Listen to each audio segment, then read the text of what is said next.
Não, não pode perder, ué, de jeito nenhum. Glória a Deus. Vamos então à palavra de Deus. Eu quero ler o nosso texto áureo, que está no livro de Daniel, capítulo 2, versículo 44. E hoje, além desse texto áureo, eu vou ler um segundo texto que está no capítulo 3. 2,44 de Daniel diz assim: mas nos dias destes reis, o Deus do céu ressuscitará um reino que não será jamais destruído. Este reino não passará a outro povo, esmiuçará e consumirá todos estes reinos, mas ele mesmo subsistirá para sempre. Quem foi que falou isso aqui? Foi um grande rei, um grande monarca. Não, isso aqui foi um cativo. Um imigrante cativo na Babilônia, que disse isso aqui para o rei mais poderoso da terra na sua época. Em segundo lugar, eu quero ler com vocês o capítulo 3 de Daniel, versículos 17 e versículo 18. Daniel 3, 17 e 18, que diz assim: se o nosso Deus a quem servimos quer livrar-nos, ele nos livrará da fornalha de fogo ardente e das tuas mãos, ó rei. Se não, fica sabendo, ó rei, que não serviremos a teus deuses, nem adoraremos a imagem de ouro que levantaste. Senhor, usa a tua palavra nesta manhã com graça, com poder, como uma espada cortante de 2 gumes, para transformar em nós o que precisa ser transformado. Fala conosco, Senhor. Afeta o nosso caráter, melhora a nossa personalidade, para que sejamos cada vez mais bênção para o teu nome, em nome de Jesus. Amém. Muito bem. Nós temos falado sobre lições de vida do livro de Daniel. Hoje eu não tenho aqui eu vou olhar com vocês lá. Reinando em cativeiro, lições de vida do livro de Daniel. Por que reinando em cativeiro? Eu estava pensando nesse tema essa semana. O tema eu fiquei meditando nele essa semana. Reinando em cativeiro. Nós temos a tendência de dar muitas desculpas na vida de acordo com a circunstância que a gente está vivendo. Seja um problema de enfermidade, um problema familiar, um problema financeiro, uma condição circunstancial qualquer. O fato de estar num outro país, da coisa não ter engrenado ainda, de ter dificuldade aqui, dificuldade ali, as leis que são desfavoráveis e tal. Nós temos a tendência de usar coisas assim, coisas circunstanciais, como desculpa para, às vezes, não termos uma iniciativa, para não assumirmos uma postura mais proativa. Eu acho que foi aqui na igreja, um ano e pouco atrás, que eu preguei uma mensagem sobre atitude proativa e atitude reativa. Né? A atitude reativa é aquela atitude em que você espera algo acontecer e você reage por causa daquilo. A atitude proativa é aquela atitude em que você antecipa a situação e você age a partir de uma visão que você tem daquilo que você deseja, que você quer alcançar. Então, para você ser proativo, você tem que ter uma visão, se não definidíssima, pelo menos uma noção, uma visão de noção do seu futuro, do que você deseja para amanhã. O que você planeja para amanhã? Viver o dia a dia apenas e deixar o tempo ir passando, e passando, e passando, e passando, é uma forma de viver, mas não é a melhor forma de viver. A melhor forma de viver é você ter expectativas, você ter alvos. Cada um, claro que os alvos mudam, porque os alvos têm a ver com a formação, com a cultura de cada um, a cultura pessoal, familiar, tem a ver com a sua formação, tem a ver com os seus carismas, né? Porque o seu carisma define a sua lente. A forma como você enxerga o mundo é definido pelo seu carisma, pelos dons que Deus te deu. Então, os alvos, eles mudam. Mas uma coisa é certa, você precisa ter algum tipo de alvo, algum tipo de expectativa. O que você espera para a sua vida daqui a 5 anos? Estar no mesmo lugar, fazendo as mesmas coisas, vivendo os mesmos problemas, chorando pelas mesmas mazelas, ou você tem algum alvo, nem que seja uma noção, bom, eu quero pelo menos daqui a 5 anos fazer isso e isso, ter alcançado aquilo, agir assim, assado. Estão entendendo? Agora, há pouco tempo atrás, na verdade, a gente tem alguns alvos já há algum tempo, mas nós sabíamos que nós tínhamos que esperar uma certa época para começarmos a trabalhar proativamente em função daquele alvo. E agora, um tempo atrás, nós sentamos, conversamos, chegamos à conclusão que estava na hora de começar a trabalhar de forma proativa, organizar coisas, guardar recurso, cuidar do crédito e começar a fazer algumas coisas de forma proativa para que, quando chegasse um certo tempo, num futuro próximo, nós pudéssemos, então, executar aquilo que nós temos no coração, que nós desejamos no coração. O que você vê em Daniel, por isso que é reinando em cativeiro, você vê Daniel chegando na Babilônia, um rapaz novo ainda, e Daniel ficou na Babilônia praticamente 70 anos. Quer dizer, 70 anos depois ele estava vivo na Babilônia. Ele assistiu até o início do reino de Ciro, que foi o governador que autorizou o povo a voltar da Babilônia.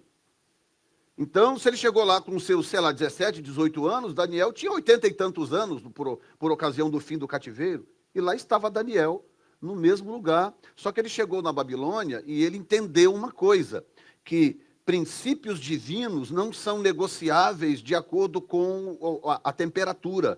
Eu não posso permitir que os princípios de Deus sejam negociáveis por causa das circunstâncias à minha volta.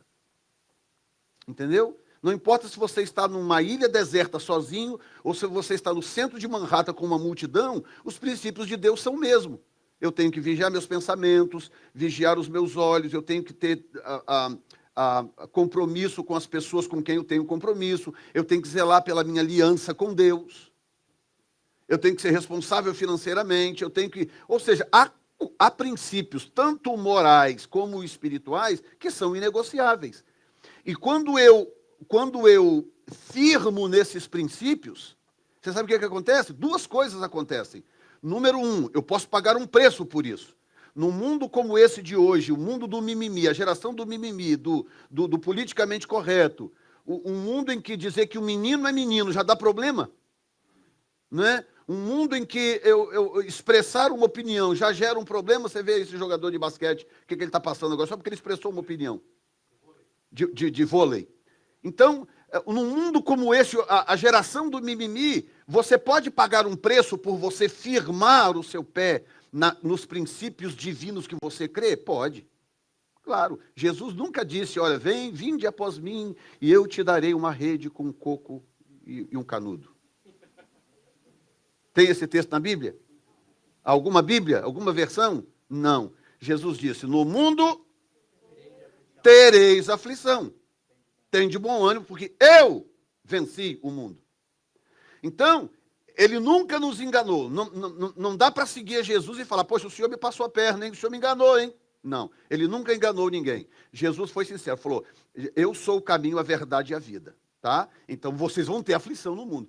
Quem quiser andar piamente em Cristo Jesus, disse Paulo, padecerá perseguições. Quem quiser andar piamente em Cristo Jesus, ou seja, retamente, se esforçar para andar retamente em Cristo Jesus, vai sofrer perseguições, é claro. Porque você vai ter que dizer não para muita coisa, você vai ter que dizer que discorda de muita coisa. É diferente de julgar, nós vamos falar um pouco sobre isso depois, mais para frente. É diferente de julgar, não confunda. Dizer não e eu não concordo com julgar o outro porque o outro quer aquilo ou quer fazer aquilo. Tá? Isso é diferente. Mas aí o que Daniel fez? Daniel resolveu ser proativo, ele entendeu que os princípios de Deus funcionam em todos os lugares.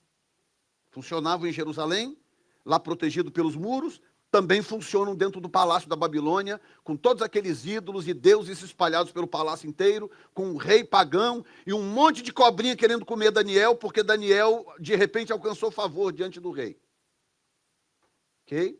Então ele falou, não, os princípios de Deus funcionam em todo lugar. Funcionam no Brasil, funcionam lá no Jampruca, funciona também em Boston, em Nova York, em Miami, em Atlanta e em Los Angeles. Ok? Funciona sempre em todos os lugares. Então Daniel resolveu falar, eu vou ficar com os meus princípios. eu vou praticá-los, eu vou vivê-los, eu vou colocá-los para fora. Então, hoje nós vamos falar sobre a prática da fé. Tá? Diga comigo, fé sem prática é romantismo. Tem gente que serve a Deus com um romantismo vazio.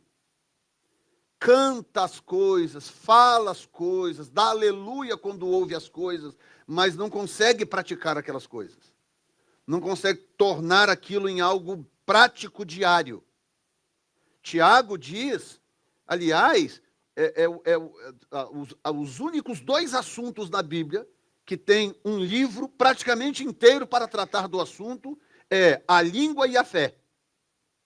A língua e a fé são os únicos assuntos da Bíblia que tem um livro inteiro para eles. É o livro de Tiago, para tratar da língua do caboquinho. Por quê, pastor? Deu afta na língua? O que é? Não, não é nada disso, não. Não é remédio para afta, não. É a língua, a fala, o que nós dizemos. E o livro de Tiago foca muito nisso, o poder da palavra. E ele também foca na questão da fé.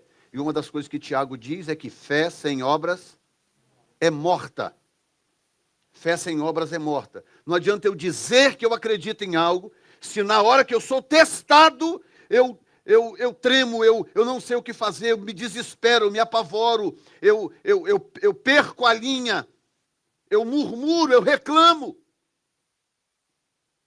Quando a minha fé é levada à prova, quando ela é levada a teste. Então, a Bíblia fala muito sobre isso. E eu quero que você guarde essa frase. Fé sem prática é romantismo vazio. Aquela coisa, não, olha... É mais ou menos o marido que chega, dá flores e não sei o quê, e enche a mulher de elogio, mas, na verdade, aquilo ali é aparente. No íntimo não há um comportamento que substancia aquilo. No dia a dia. Já começamos já o encontro de casal, né? E assim também as mulheres, a mesma coisa. Tá? Então, esse crer vazio, sem substância, é um romantismo religioso. O Senhor é todo poderoso. Aleluia. Deus pode todas as coisas. Oh, glória. Isso é um romantismo vazio, porque na prática do dia a dia surge um problema, sopra um vento, acontece, a ponte treme, a pessoa entra em pânico e desespero. Ou seja, nada daquilo que ela canta, que ela fala, que ela ouve, que ela dá glória a Deus, nada daquilo funciona na hora H, na hora da necessidade, na hora do aperto. Então, nós precisamos aprender sobre a prática da fé. E aí, o que Daniel me ensina, já que são lições diárias do livro de Daniel, Daniel me ensina exatamente isso. Ok, chegou na Babilônia, sou cativo agora, estou no palácio, ok, muito bem. Aí começa, olha, o rei falou que todo mundo aqui tem que comer do manjar do rei e beber do vinho do rei. Ok, qual era o problema? O problema é que o manjar do rei e o vinho do rei eram consagrados a Marduk, eram consagrados a deuses da Babilônia. Havia rituais satânicos, malignos, para o rei e para o que o rei comia. Tudo no palácio era dedicado a deuses. Daniel falou, não, eu não posso comer isso. Aí começa o teste. Não, eu não posso. Aí vem o chefe dos eunucos e fala, não, pelo amor de Deus, você tem que comer, porque Deus me livre. Se o rei souber disso, meu filho, a sua cabeça e a minha rolam. Quer dizer, o chefe dos eunucos estava com medo, porque realmente o rei, nós não temos noção, tá? A gente fala, a rainha da Inglaterra, aquilo é um pinguim de geladeira. Aquilo não é rainha coisa nenhuma. Vamos ser sinceros. O rei do Japão, o rei da Espanha. Esquece isso. Monarquia hoje é um negócio furado, monarquia hoje é pro forma, tá? É apenas uma proforma de um sistema de governo que eles querem continuar chamando de monarquia, que na maioria das vezes é monarquia parlamentarista. É o caso da Inglaterra. Tem o rei aqui, mas quem é que manda no governo? O primeiro-ministro. É ele que decide a economia, é ele que faz, é ele que vai. E a rainha fica lá com aquela coroa na cabeça, só recebendo chefes de Estado que não têm poder prático nenhum. Naquela época não era assim. A maioria dos reis daquela época, fora os reis de Israel, por causa de princípios bíblicos, a maioria dos reis daquela época eram vistos como deuses. Deuses. Eles eram deuses. Eles eram a encarnação da deidade que eles acreditavam. O caso de Faraó, o caso de Nabucodonosor, o caso de outros deuses que literalmente eram uma incorporação da sua deidade. Para você ter uma ideia, no caso da Pérsia, o rei era tão divino que uma vez que ele decretasse algo e selasse com o seu anel, nem ele próprio podia voltar atrás. Pouca gente sabe o que eu vou dizer, mas a infalibilidade do Papa vem dessa cultura persa. Sabia disso? É de lá que vem essa noção da infalibilidade do Papa. Ou seja, uma vez que o Papa fez um decreto, ele não pode voltar atrás, porque o Papa é infalível, então para que voltar atrás se ele é infalível? Estão entendendo? Foi nessa brincadeira que quase Daniel virou espetinho para leões. Porque levaram o rei no bico, o rei Dario foi lá, fez um decreto, pegaram Daniel orando, o que quebrava o decreto, aí vem de novo. Os princípios funcionam sempre. Sempre. Tudo que Deus disse é verdade e os princípios bíblicos vão funcionar sempre. Vale a pena colocar o pescoço em risco por um princípio espiritual? Vale! Porque eles funcionam. Joga Daniel lá, pode jogar, não tem problema. E Daniel em nenhum momento voltou atrás. Em nenhum momento ele voltou atrás. Jogam Daniel na cova dos leões. No dia seguinte, quando abre a cova, está lá Daniel tranquilo, se espreguiçando. Ô, majestade, tudo bem? Aí o rei, Daniel, dar-se-ia o caso do teu Deus ter te livrado da boca dos leões? Ei, majestade, está tudo tranquilo, fica em paz. Está lá um leão deitado lá, outro dormindo lá, roncando. Daniel sai tranquilo da cova. Inteiraço. E ele fala, Deus enviou o seu anjo e ele fechou a boca dos leões. Quantos sabem aqui que anjos já fecharam boca de leões várias vezes para você e você talvez nem se deu conta? Armadilhas que o diabo fez, coisas que Satanás tentou contra a sua vida, contra o seu casamento, contra a sua família, contra as suas finanças, e Deus enviou o anjo e não deixou aquilo acontecer. Você não viu, mas Deus fez. Amém? Porque Deus guarda os seus. Deus tem compromisso com gente sua. Olha o que aconteceu nessa pandemia, gente. Eu venho falando isso aqui desde o começo. Deus nos deu uma palavra lá em Ashland, antes da pandemia começar. Deus falou, vai vir, vai acontecer, mas eu vou guardar os meus. E eu posso falar aqui por essa igreja mesmo. Eu sei, tem testemunhos aí de vários lugares que eu já vi, mas eu falo por aquilo que eu sei e vivi. Aqui ninguém ficou desempregado, ninguém ficou sem pagar seus aluguéis, ninguém ficou sem comer, ninguém nada. Os que contraíram o vírus, Deus deu vitória, romperam, venceram. Estão todos de pé aqui, para a glória do Senhor. Tem alguém aqui hoje, pelo amor de Deus? Ou seja, Jesus, na oração de Jesus, ele disse uma coisa interessante que responde muita coisa. Ele disse assim, Pai, não peço que os tire do mundo, mas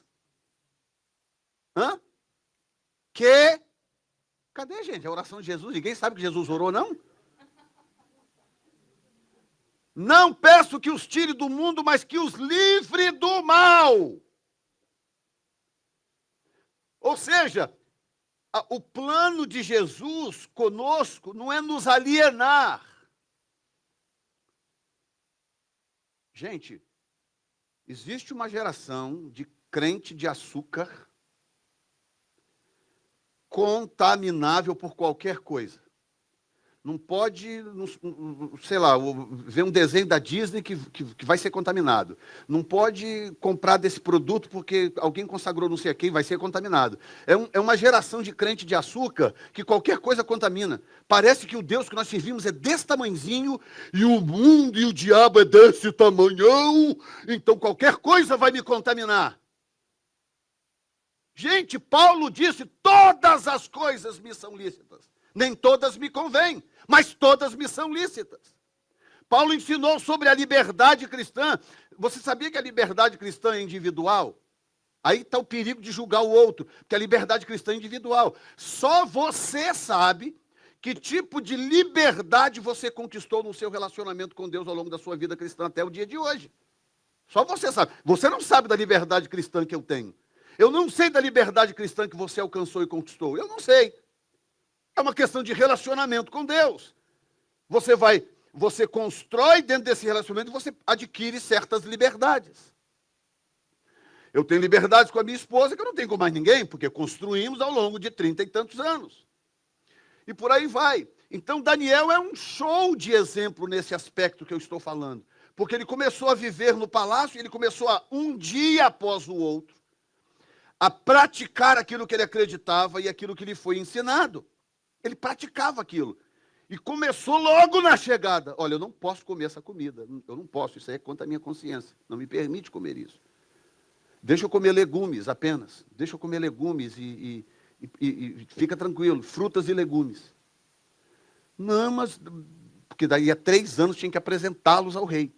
Eles iam passar 3 anos estudando a língua, se fortalecendo nos conhecimentos do Egito, da Babilônia, etc.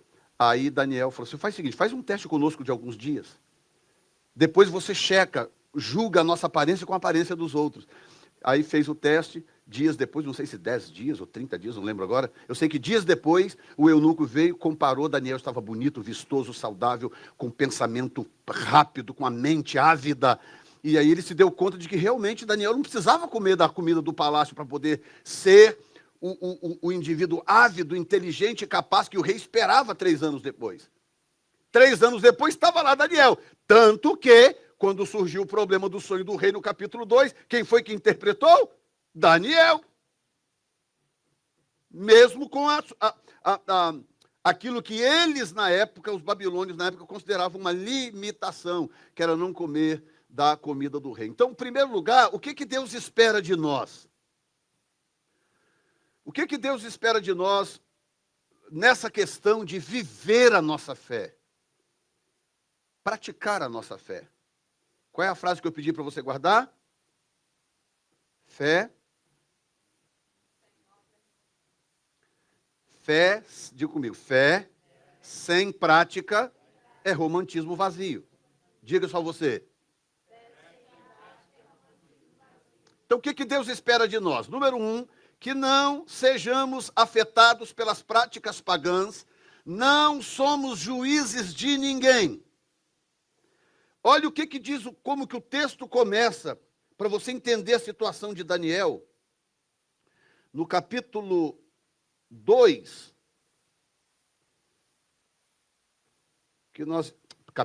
capítulo 3, perdão, versículo 1. Deixei meu tablet em casa, então vou de telefone mesmo hoje. Capítulo 3 diz, o rei Nabucodonosor fez uma imagem de ouro que tinha 60 côvados de altura e 6 côvados de largura, levantou-a no campo de Dura, na província da Babilônia. Então o rei Nabucodonosor mandou juntar os tapas para poder adorar a estátua. Ok. Olha bem, não sejamos... O que Deus espera de nós? Que não sejamos afetados pelas práticas pagãs. Número 1. Ok? Na sociedade de hoje, não só hoje, as pessoas praticamente quase sempre foram sempre livres para fazer o que querem e o que acreditam. Tá? Nós temos... um camarada entrou no meu Facebook, pediu amizade, e o meu Facebook, na verdade, é aberto, é um perfil público aberto, né? E a maioria das pessoas que pedem amizade no meu Facebook entram e, se não fizerem nada de errado, por lá ficam e tal. Mas aí, há um tempo atrás, apareceu lá vários pedidos, tinha um cara no meio, eu fui clicando yes para todos eles e tal. Ok, daí uns 3, 4 dias, eu abro o Facebook, está lá um post desse cara, da igreja satânica. E o cara falando de Satanás, dizendo, não, tem muito mito a respeito de Satanás. Ele não é esse absurdo que todo mundo diz. Não é o tipo de religião que determina quem você é o seu caráter, não sei o que e tal. Eu falei, mas que sem vergonha, como é que esse cara entra pela porta dos fundos assim? Fui lá e clique, dei 3 cliques, botei ele para correr do meu Facebook. Está entendendo? Tudo bem, a sociedade é livre, cada um adore o que quiser. Tem gente que adora um elefante, uma vaca. Tem gente que adora um bicho qualquer. Tem gente que adora o Deus que deseja. Ok, a minha função são duas. Número um, não me contaminar por isso. I know better, eu sei melhor. Eu conheço a palavra, sei quem é Deus, sei quem é Jesus, sei qual é o plano da salvação, qual é o propósito, o plano divino para salvar a raça humana dos seus pecados. Eu sei, eu conheço. Então, eu não me envolvo, eu não me contamino por aquilo. Número um. Número dois, acontece algo interessante. Procura no texto aqui, Nabucodonosor levanta a estátua. Quanto tempo você acha que leva para construir uma estátua de ouro? Claro, não devia ser ouro maciço, ok, sei lá, folheada a ouro, coberta de ouro, não importa, mas ouro. 60 côvados de altura, tá? Um côvado é a distância daqui até aqui, que dá mais ou menos em torno de 55 centímetros, ok? Então, 60 côvados de altura, essa estátua tinha pelo menos 30 metros de altura. 30 metros! É a altura de um prédio. Por 60, por 6 de largura, 3 metros de largura. Ok? Era um edifício. E eu te pergunto, quanto tempo leva para construir uma estátua de ouro com 30 metros de altura e 3 metros de largura? Naquela época, com a tecnologia da época. Ou seja, isso está sendo construído há tempo. Não aparece em nenhum lugar Daniel injuriado, Sadraque, Mesaque e Abednego fazendo protesto, um cartazinho na frente do palácio. Abaixa a estátua de Nabucodonosor. Não é? Reclamando, pregando contra. Cuidado, que não sei o que e tal. Eu vou dizer uma coisa para vocês que o Senhor soprou no meu ouvido ontem, que me deixou um pouco em choque. Escute bem o que eu vou te falar. Toda vez que a igreja está deficiente na prática da sua fé, ela se sente no dever de combater a fé do outro. O que leva a igreja a combater a fé do outro é o fato dela não estar vivendo a sua própria fé integralmente. Porque quando a igreja está vivendo a sua fé integralmente, eu não preciso fazer outra coisa a não ser viver a minha fé integralmente. Porque chega o momento certo de Deus em que aquilo começa a causar distúrbios à minha volta. Aquilo começa a chamar a atenção, aquilo faz a diferença. É alguém que vai pedir oração, é alguém que vai pedir socorro, é alguém que vai abrir o coração, testemunhar algo, é uma palavra que Deus vai te dar, é uma revelação qualquer que Deus vai te dar. Algo vai acontecer que vai deixar claro que a graça de Deus em você é maior. Um exemplo seria o caso de Moisés, por exemplo, no Egito. Lembra quando Moisés chegou com a vara dele que virou uma serpente? Moisés chegou com a vara dele e tal, falou, olha, Deus mandou dar um sinal aqui para o senhor deixar o povo ir. Pegou e jogou a vara no chão, assim ela virou uma serpente. A vara de Moisés. Aí Faraó falou assim, é isso? É isso aí que o seu Deus mandou dar de sinal? Falou, traz os magos aí, os melhores. Vieram os magos, falou, faz o mesmo para ele ver que nós também sabemos fazer isso aí. Aí vem um mago lá, um satanista, logicamente, pega uma vara também, joga no chão e vira uma cobra. Aí o que Moisés fez? Começou a repreender, não foi? Foi ou não foi? Foi. Sai, em nome de Jesus, serpente do mal, eu te repreendo, eu te mando embora agora. Sai, demônio! Foi ou não foi? O que Moisés fez? Nada. Moisés firmou na sua fé, no seu relacionamento com Deus, Moisés firmou naquilo que ele tinha escutado de Deus. Vai lá, joga a vara no chão que ela vai virar uma serpente. Foi o que Deus falou para Moisés. Deus não antecipou para Moisés que o outro também faria o truque parecido. Deus não antecipou que ao virar serpente a vara do mago, a serpente de Moisés ia engolir a outra, Deus não antecipou nada. Deus só disse, vai lá, joga essa vara no chão que ela vai virar uma serpente. E quando Moisés chegou lá, jogou a vara, virou serpente, e veio o cara lá, o enganador, e fez um truque parecido, e Faraó lá no trono tranquilão, né? Tipo assim, é isso que o seu Deus faz? Aí faz uma mágica parecida. Daí a pouco o que acontece? A cobra a serpente produzida pelos magos começa a andar de ré para dentro da boca da serpente transformada de Moisés. E a serpente de Moisés, que tinha sido um sinal divino, engole a serpente dos magos. Aí ali já estava determinado, ali Deus traçou uma linha assim. Ó. Falou, ok, vocês querem medir força? Então vamos ver quem é que tem mais força. Mas o que me chama a atenção não é o milagre, é a postura de Moisés. E Arão. Psh, ok. Faz também aí. Psh, e aí eles estão ali, tranquilos. Quando a gente vai além do que Deus nos mandou ir, dá problema. Toda vez que a igreja vai além do que Deus mandou ir, vai dar problema, gente. A gente foca demais. Vou dar um exemplo prático para vocês. Prático. Talvez uma ou duas pessoas aqui que talvez não sairiam desse predicament que eu vou colocar vocês agora. Hoje, 31 de outubro, é dia de quê? Tá vendo? Por que todo mundo sabe que hoje é dia do Halloween, mas não sabe que hoje é o dia da Reforma Protestante? Que hoje é o dia em que Martinho Lutero fez uma proposta de reforma da igreja, que na época estava desviada, fora da Bíblia. Ele vem e traz uma proposta de reforma e renasce a igreja das suas cinzas. Quando? 31 de outubro. Mas pergunte a qualquer crente, em qualquer igreja, que dia é hoje, 31 de outubro, todo mundo vai dizer Halloween, porque o diabo conseguiu chamar a nossa atenção. Está todo mundo de olho na cobra dos magos. É a cobra dos... Oh, meu Deus, não é que fizeram também? Olha que coisa tremenda. E lá está o milagre de Moisés. Está todo mundo de olho na cobra dos magos. Oh, olha só que coisa tremenda. Entendeu? Toda data importante para a cultura cristã, existe um paralelo diabólico. Você já percebeu isso? Toda data importante para a cultura cristã, existe um paralelo maligno.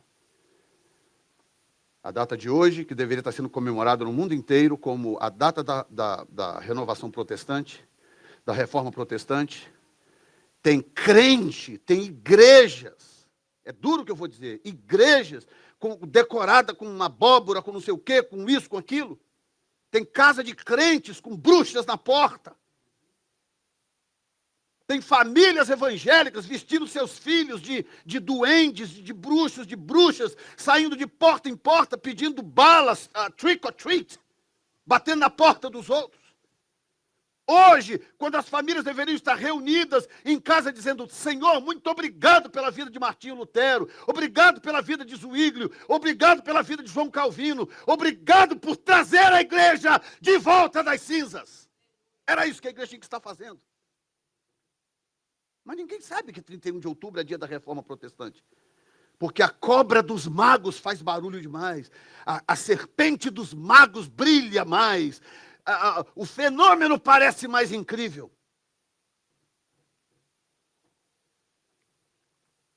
O que está me entendendo? Deus espera que não sejamos afetados pelas práticas pagãs. Chega nessa data, meu irmão, manda seus filhos para a escola, não. Manda não. Ou se mandar, orienta. Se for mandar, orienta. Não economize palavras, não. Oriente. Criança entende essas coisas. Oriente seus filhos, explica o que é isso. O que esse tipo de prática atrai para sua casa. Para sua família e por aí vai. Número 2. Que Deus espera de nós que saibamos que a verdade não está com a maioria e nem com a minoria. Ela está com a Bíblia. Capítulo 3, versículo 7. Como é fácil ser levado pela maioria, principalmente. 3, 7. Portanto, quando todos os povos... Quantos? Todos. Então deve ser importante isso. Todos estão fazendo? Todos. Se todos estão fazendo. não é? E, portanto, quando todos os povos ouviram o som da trombeta, do pífaro, da harpa, da cítara, do saltério e de toda sorte de música, se prostraram os povos, nações e homens de todas as línguas, e adoraram a imagem de ouro que o rei havia levantado. Aí lá no meio tinha 3 homens completamente fora de sintonia daquele todos fizeram. 3 homens fora de sintonia. Tipo, todo mundo, porque era a planície de Dura, uma planície imensa, enorme, com milhares e milhares de pessoas. Quando tocou, tarará, paparará, todo mundo. Ok, quantos ajoelharam? Todos. Ok, quantos que estão adorando? Todos. E aí, 3 pauzinhos em pé lá no meio da multidão, assim, 3 caras. Em pé no meio da multidão. Aí não tem jeito, né? Quando você firma na sua fé, quando você bate o pé na sua fé, quando você firma nela, lembre-se, 2 coisas. Número 1, consequências. Número 2, honra. Você praticar a sua fé vai trazer consequências? Vai! Mas vai te trazer honra. Porque Deus é um Deus de honra. Deus honra os seus. Deus guarda os seus. Deus protege os seus. Deus tem prazer de dizer, viste lá o meu servo Ronaldo? Viste lá o meu servo Zé Carlos, o meu servo Eliezer? Você viu lá a minha serva Natália, minha serva Deigianes? Fiel, temente a Deus e se desvia do mal. Deus tem prazer. Prazer. Leia lá o livro de Jó, para você ver o prazer de Deus. Viste lá o meu servo Jó? Homem fiel, temente a Deus e que se desvia do mal. Está entendendo, gente? Deus tem prazer nessas coisas, prazer. E aí na primeira mensagem que eu preguei, eu falei sobre isso, né? De Deus. Deus testou Daniel por 40 anos, 40. Fala com aquele, Daniel interpreta, aí Daniel interpreta para aquele. Há mais um sonho que Daniel interpreta, mais outra. Aí 40 anos depois que Daniel vai ter a sua própria revelação. Mas qual é o prazer de Deus? De ver aquilo e falar, olha lá o meu servo Daniel. Até a data de hoje eu só usei ele para abençoar o outro. E olha lá ele fiel, esperando por mim. Olha ele na posição. Digam graças a Deus. A verdade não está com a maioria. Todos estão fazendo. A verdade não está com a maioria. A voz do povo não é a voz de Deus. Deus não é brasileiro. Essas histórias todas são fajutas. Deus é Deus. Ok? A verdade não está com a maioria, também não está com a minoria. Então com quem que está a verdade? Está com a Bíblia. É a Bíblia. Alguém no Brasil, há pouco tempo atrás, uma ativista gay, pegou uma Bíblia, tirou uma foto, ela escreveu na mão assim, pode homem com homem, pode mulher com mulher. Aí diz, pronto, agora está escrito na Bíblia. E postou. Aí deu um bafafá tremendo, aí começa aquele tititi, papapá, aquele bababá, e posta aqui, gente que fala aquilo lá, e não sei o quê, tá. Deus vai cobrar dela? Claro que vai, Deus vai cobrar. Gente, ei, você não precisa defender a Deus em nada. Deus não te chamou para defender o Evangelho. Deus chamou você para pregar o Evangelho. Deus não te chamou para ser advogado do Evangelho. Ele te chamou para ser pregador do Evangelho. A minha função é pregar o Evangelho. Eu não estou aqui para defender o Evangelho. Estão entendendo? Existe uma matéria de seminário chamada Apologia Cristã, ou Apologia da Fé. Ok, é uma matéria até interessante, mas eu sempre tive tanta dificuldade de lidar com essa matéria. Apologia da fé, apologia cristã. Como assim? Sabe? Às vezes eu tenho a impressão que na mentalidade cristã, o cristianismo é uma coisa tão frágil, uma coisa tão tênue, qualquer coisa o risco de quebrar.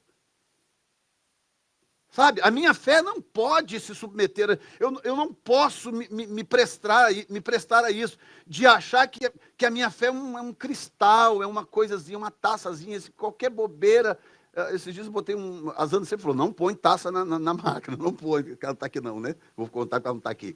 Não põe taça na máquina, não põe taça na máquina, não põe. Aí eu fui, um dia ela foi dormir, no momento eu leio à noite, fui lá, coloquei as taças tudo na máquina lá, que eu não quis lavar na coisa. Aí a máquina está dura, daqui a pouco, eu falei, meu Deus, o que aconteceu? Fui abrir a máquina, as taças tudo quebradas na máquina. Uma ou duas taças quebradas. Qualquer coisa quebra. É uma fé, é um conceito de cristianismo que não é condizente com o Novo Testamento.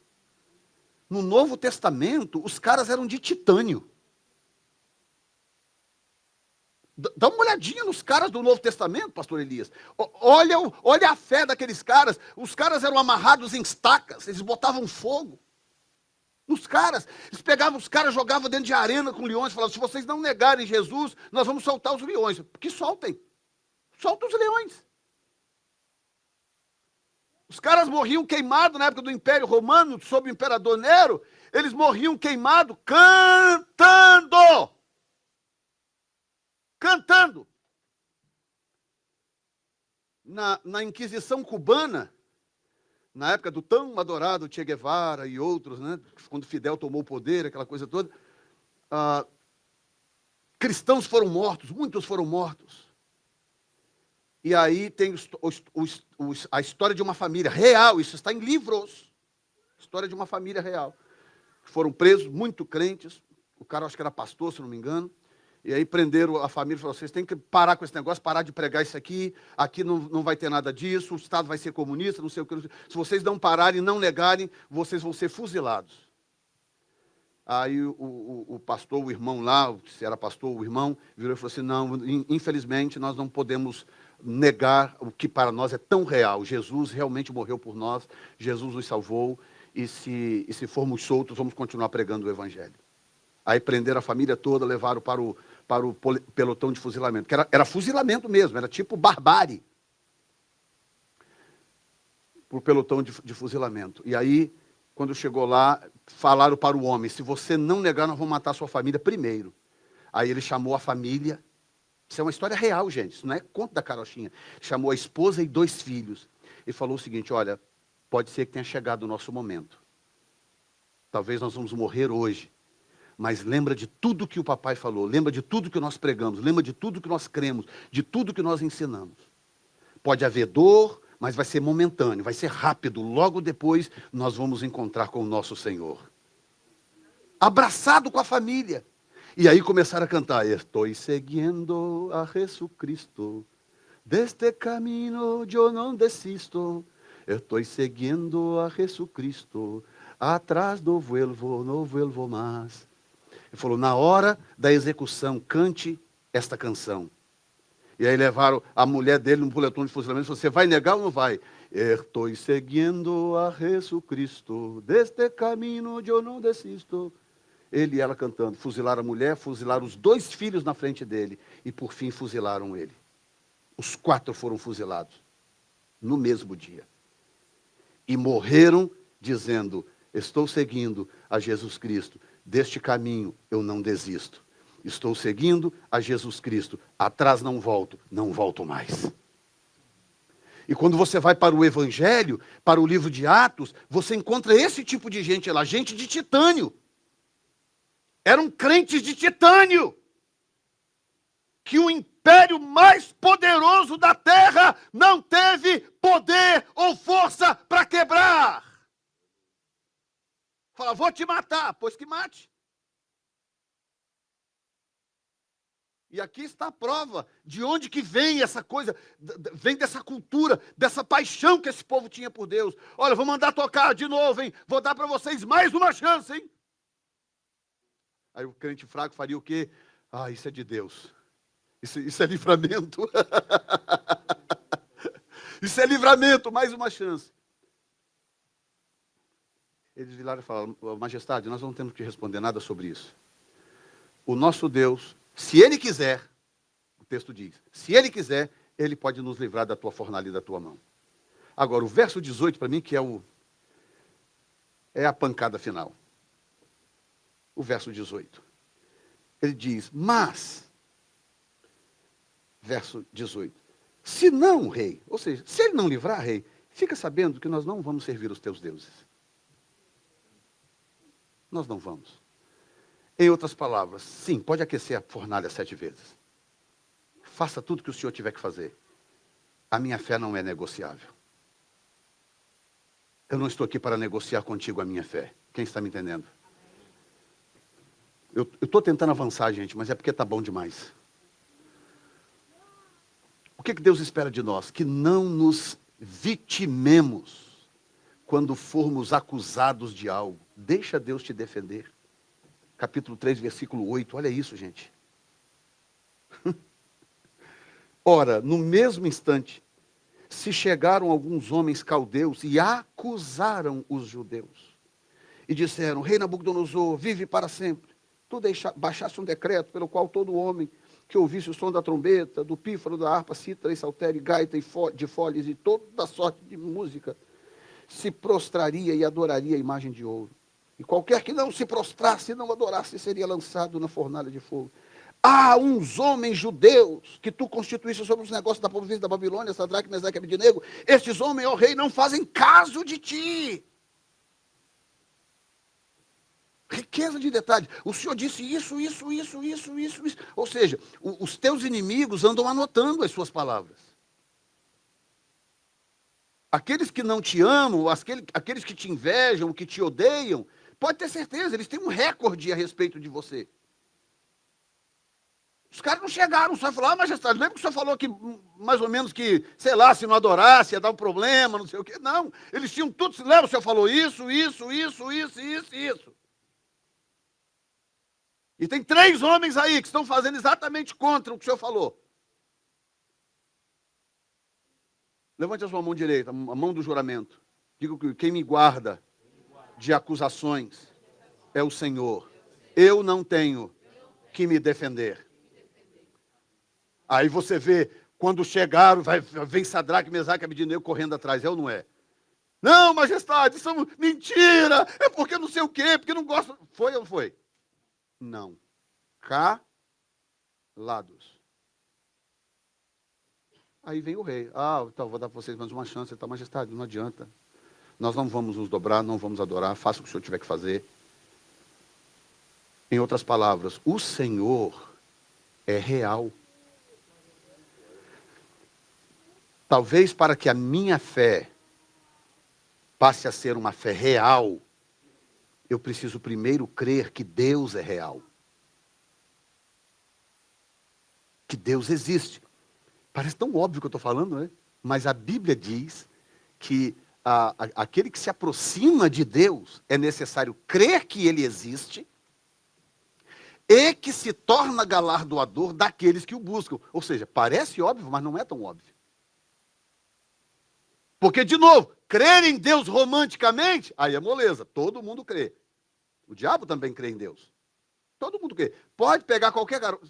Gente, agora viralizou um vídeo aí na internet dos traficantes do Rio de Janeiro. Quem viu aquele vídeo? Os caras dentro de um carro, tudo de fuzil na mão, a R15 na mão, cantando: entra na minha casa, entra na minha vida, mexe com minha estrutura, sara todas as feridas. Vocês não viram esse vídeo?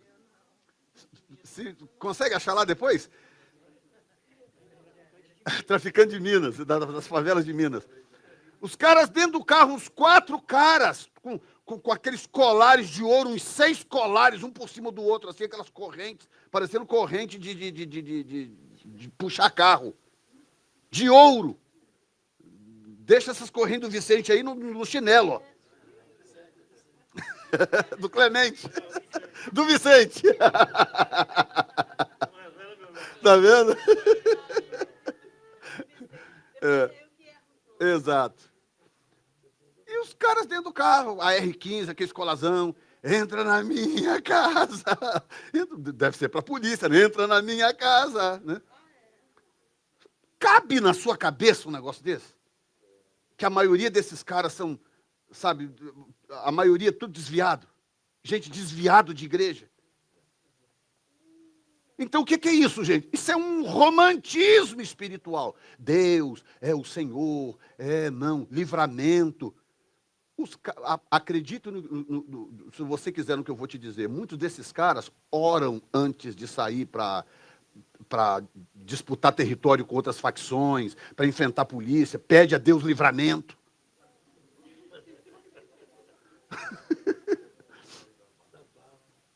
Está entendendo, gente? Que ponto que nós chegamos?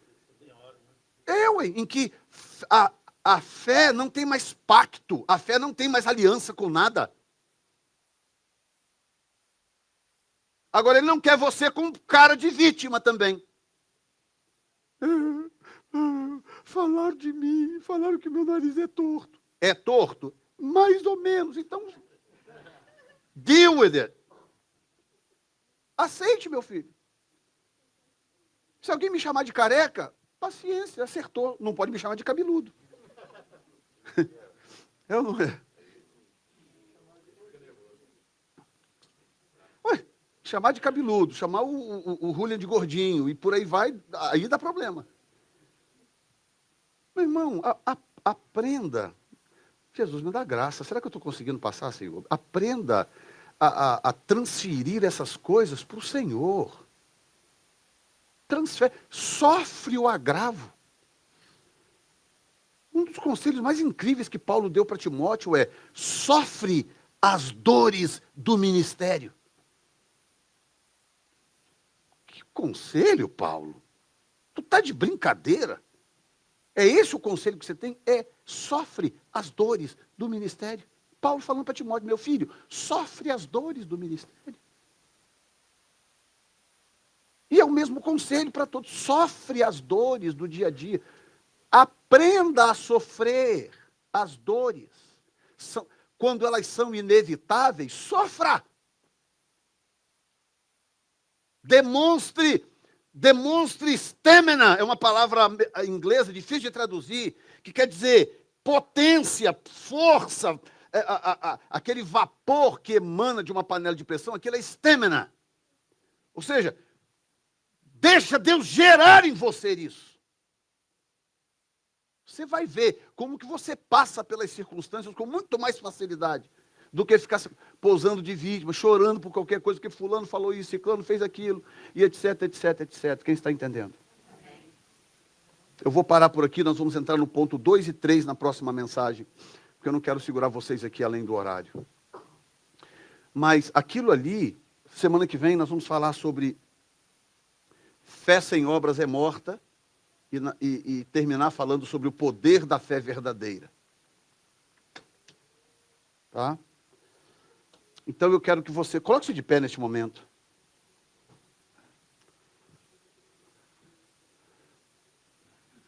Imaginem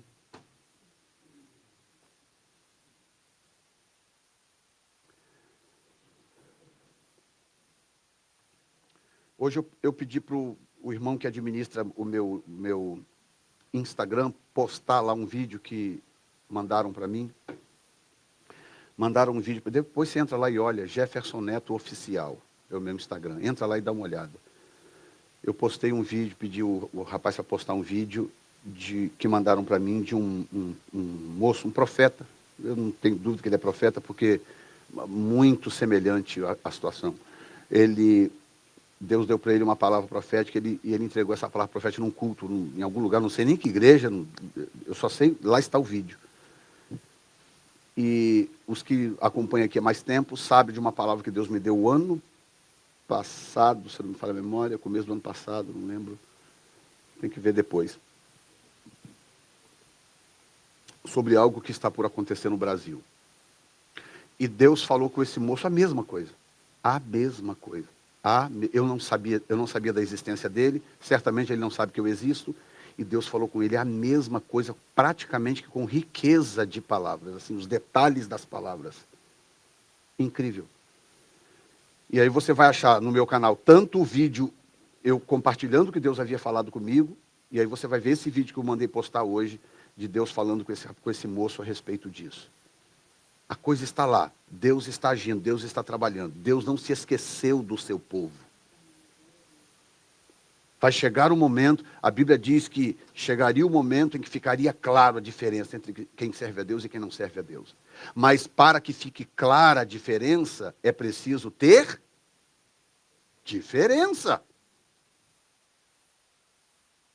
Às vezes Deus não pode fazer diferença porque não tem diferença. E precisa ter diferença. E a diferença não está na forma como você se veste, o tamanho da sua saia, o corte do seu cabelo, essas coisas que, infelizmente, algumas pessoas ainda estão presas a isso. Não, a diferença está aqui dentro, é como você vive a sua fé no seu dia a dia. E se o Senhor vem te discipulando, se Ele está conseguindo gerar em você fortaleza espiritual. Diga, fortaleza espiritual. Diga, Deus, dá-me fortaleza espiritual. Eu coloco a minha vida, minha casa, tudo que diz respeito a mim, nas tuas mãos, para que em mim e nos meus seja gerada fortaleza espiritual. Eu quero ser um cristão de titânio, como no Novo Testamento. Nada quebrava os meus irmãos do Novo Testamento. Eu também quero ser inquebrável para Jesus, para a glória do nome dele. Diga amém, Senhor. Você pode dar um aplauso a ele com gozo, com vontade, para a glória do nome do Senhor. E eu movo as primícias nesta manhã para consagrar a ti, segundo a tua palavra em Levítico 23, em nome de Jesus. Amém, Senhor. Graças a Deus. Senhor, eu coloco a Wanda nas tuas mãos. Toca agora no corpo da tua filha. Remove agora essa dor, restaura essa infecção do nervo ciático. Em nome de Jesus, eu dou uma ordem para que penetre pela lente daquela câmera, que o poder de Deus toque a sua vida agora onde você está. Todos os demais que estão assistindo essa transmissão sejam tocados pelo poder de Deus, agora enquanto escutam, em nome de Jesus. Amém, Senhor. Graças a Deus. Podem se assentar.